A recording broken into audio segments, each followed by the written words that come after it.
Welcome back, my luxurious fleet.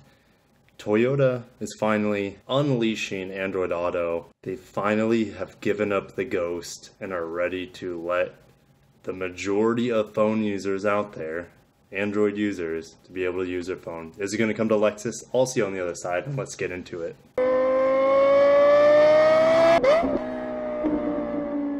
So it's Saturday night right now, and I was lying in bed reading through comments on my channel. I've just been really busy at the dealership lately, putting deals together, selling cars, right? That's my primary job. So I was just sifting through comments that I've been missing the last 2 days, where I've been just working my butt off.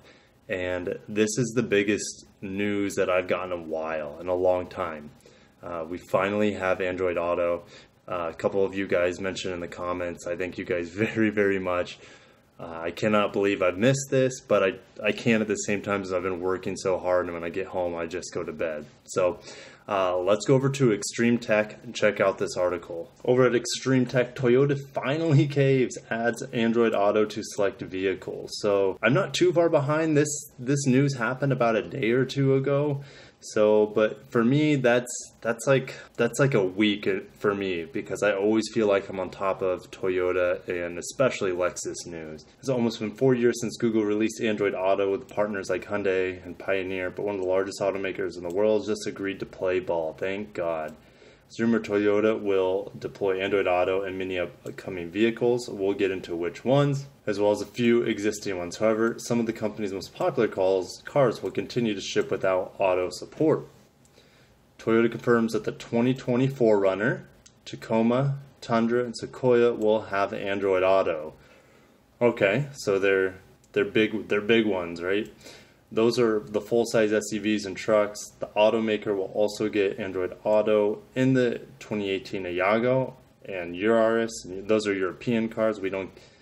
I don't even know if they make the Yaris in America anymore. I wouldn't be surprised, but it's better than nothing. But top-selling sedans like Camry and Prius aren't slated to get Auto at this time. It's really a testament to how lousy stock infotainment systems are that CarPlay and Auto have become standard in most new cars so quickly. These systems rely on phones to project an interface onto a car's display, which naturally comes with some limitations. Most vehicles require wired connection, but wireless projection for CarPlay and Android Auto is available with select head units in cars. I wouldn't expect that with Toyota or Lexus anytime, wireless projection. But wired is still way better than nothing. And you know what? It's going to keep your phone charged. Toyota reportedly held out for security reasons. That's what I heard. That's what I always kept hearing in our meetings.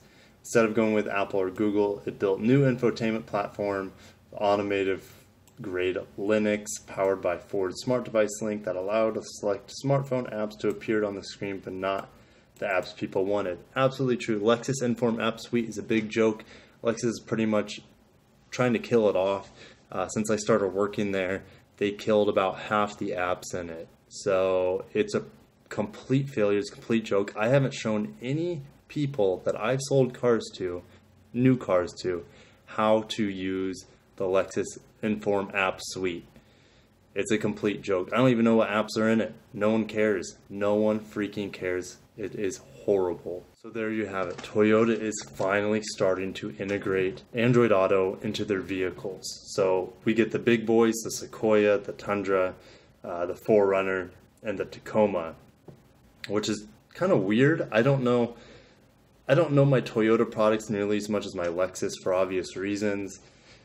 The kind of counterparts to these vehicles, right? The 4Runner and the Lexus GX share a frame, I guess you could say, a platform. I don't even know if they share a frame. They don't share any technology at all. Nor does, the Tacoma and the Tundra Sequoia all have the same 3UR FE V8 that the LX 570 has, but the interior electronics are not the same at all.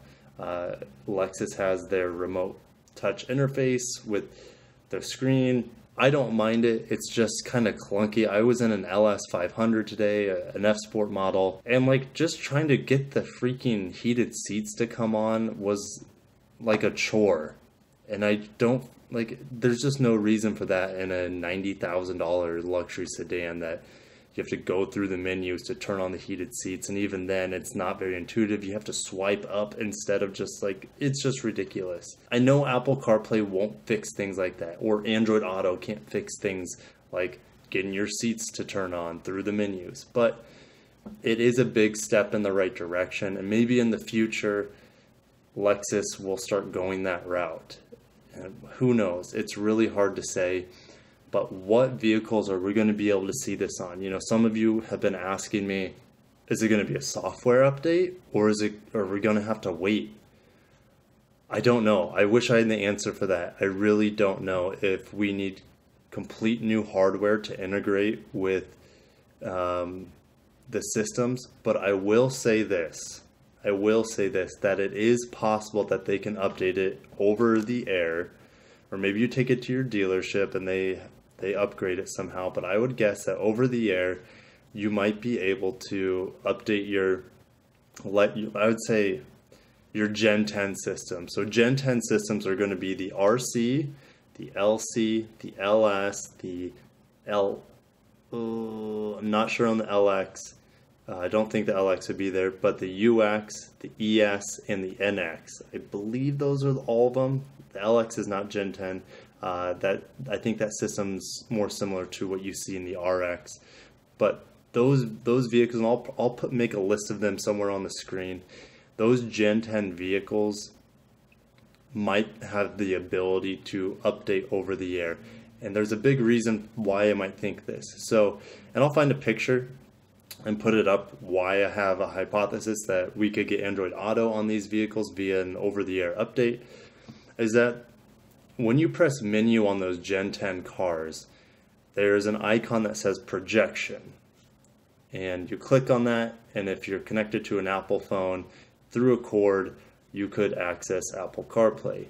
Well, it says projection. It doesn't say Apple CarPlay in the menu anyways. You know, when you have an iPhone, you click it, it will, you know, obviously tell you it's Apple CarPlay, but in the base menu, it says projection.